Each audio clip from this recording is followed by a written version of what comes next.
Okay, again, we're finding the inverse of this relation, and then we're going to graph it and its inverse and also sketch in the line of symmetry. We're going to find the inverse by first creating a table and then plotting the points from the table and then reversing the x and the y just like we did last time. So looking at the relation that we're dealing with this time, this one is a quadratic function. I'm expecting it to be a function, so that's a good thing. The domain of it, because it is a polynomial, is again all real numbers. So that means that I could pick anything I want to for x. But once again, I want to stay on the grid that I'm on, and I'm going to use the knowledge that I have about quadratic functions to help me out with this as well.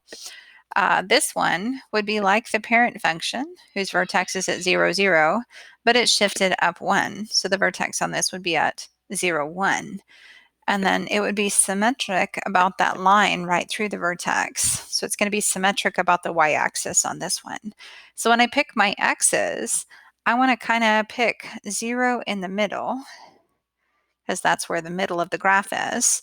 And then I'll select my x's around it. So -1, -2 on that side, and 1, 2, and I have another block here. So 3 on that side. Now plug in these numbers. I'm going to start with 0 because I like to start with a vertex, because then I can use the symmetry to make everything else easier for me, just like we learned in class. So when I put in 0 for x, I get 0 squared plus 1, which is 1. Now I can pick either 1 or -1 to put in, whichever one you think is easier to work with. This one's fairly simple, but if you have trouble knowing what to do with a negative when you're squaring, perhaps you should choose the positive one there. So 1 squared is 1, plus 1 is 2. That's going to give me 2 for both the positive one and the negative one then. So I'll pick 2 next. So 2 squared is 2, plus 1 is 3. Sorry, 2 squared is 4, plus 1 is 5. So I get 5 for both 2 and -2. Then I'll put in 3. So 3 squared is 9, plus 1 is 10. I'm going to go ahead and plot those points before I move on to the inverse there. So -2, I'm going to start with the vertex. So 0, 1, here's my vertex. Then I've got 1, 2, and -1, 2.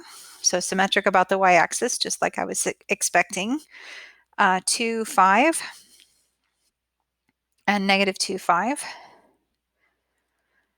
And then 3, 10 does not fit on this graph because the largest y value that fits on this coordinate plane is a 7. So I'm just going to leave it. I won't be graphing that one. We'll go ahead and cross it out this time so we don't try to use it for the inverse either. So I'm going to connect my points here.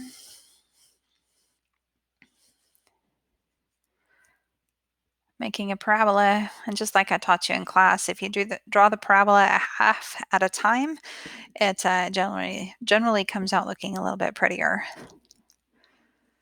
Okay, now I'm ready. Let's go ahead and state the domain and range of this one, and state whether or not it's a function.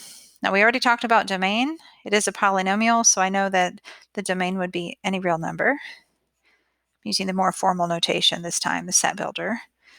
For the range on this one, I would use my graph to figure that out.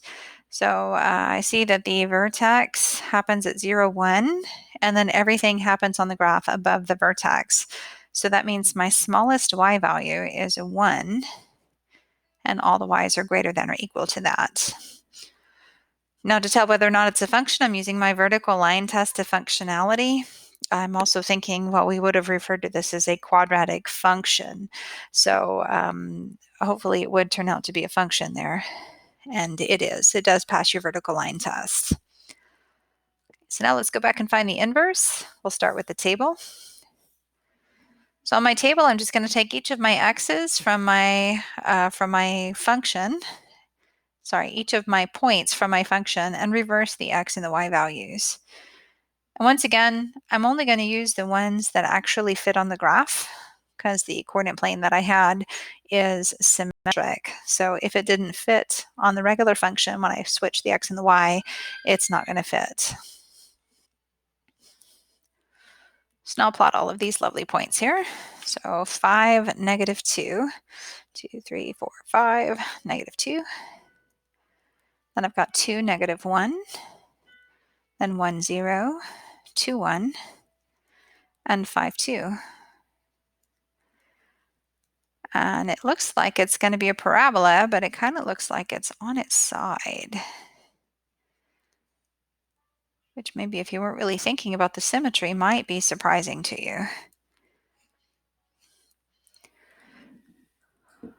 Okay, so these two do look like they have some symmetry. Let's go down and answer domain and range and whether or not it's a function before we come back and put in the line of symmetry. So looking at the light blue one there, the domain, looking at the graph, it looks like the furthest left this one ever goes is a +1. And then the entire graph happens to the right of that. So that means the x's would all be greater than or equal to 1. And for my range, well, let's see, it is a parabola shape, which means it continues getting wider as we go outward. So that means it's going to continue going downward forever over here and upward forever over here. So that would encompass all real numbers.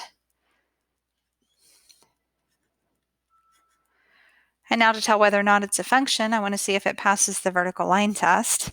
So if I just kind of move my cursor here, you can see that if I were to sketch in a vertical line right here, it would intersect this function more than one time, which means that for a single x value, like the one that I'm sketching here, that would be an x value of 4, there are 2 different y values, one positive and one negative. So that would make this not a function. So this one, even though the original was a function, its inverse is not. Okay, now we're going to go in and sketch in the line of symmetry, which is y equals x.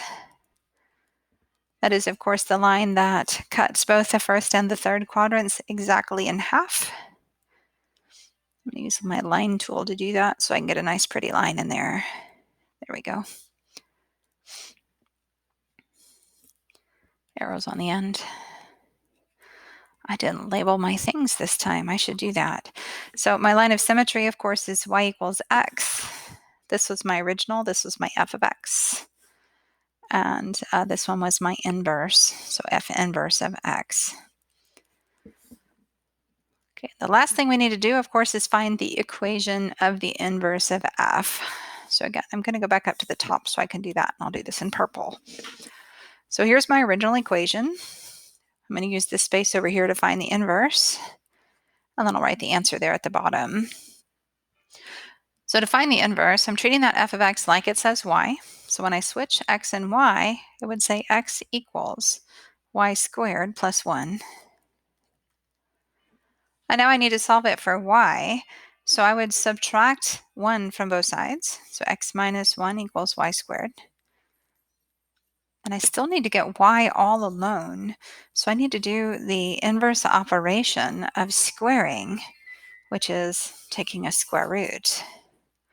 So I'm going to take a square root of both sides of the equation. Now, anytime you do this operation where you take the square root of both sides of the equation, you have to use a plus or minus sign. So I'm going to put a plus or minus sign over here. On the right side of this, that would give me just y.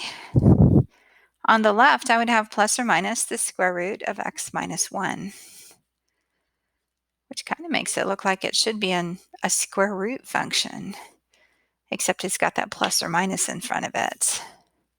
I'll come back and look at that in just a minute. Okay, the last thing we would do is change this y into an inverse of x. Inverse of f. So now I'm ready to write that down as my equation for f inverse. So this is plus or minus the square root of x minus 1.